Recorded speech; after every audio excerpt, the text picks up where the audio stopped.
To wire up the button, we can add a method here.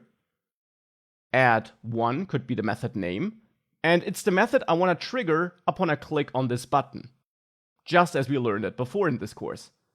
Now in here we can access this $store, access the state and there the counter, and increment it like this. We can, by the way, also outsource this here into a computed property if we want to. We can add a computed property, name it counter or whatever you want. Doesn't have to be counter. And in there return this $store state counter. And now we can use this counter here, save everything. And if we now go back, we can click add one, and this now updates with help of Vuex. Now Vuex has way more to offer than just that, but this already shows us how it works in a nutshell, how you work with Vuex state in a nutshell. And the great thing is that you now can really add any component you want, like the counter.view.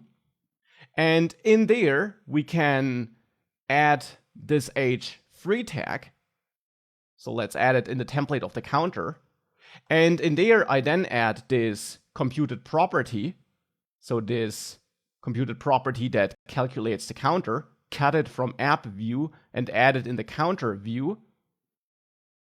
And if we now register the counter here in app view,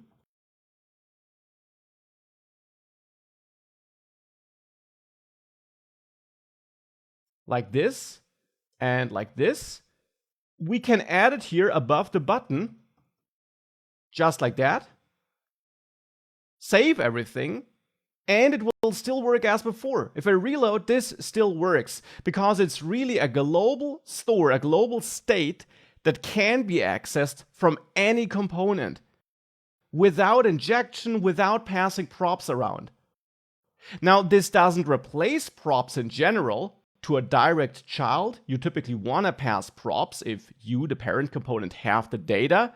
But for application-wide state, like here for our counter, Vuex is great because without any extra setup, we can tap into the state and use it.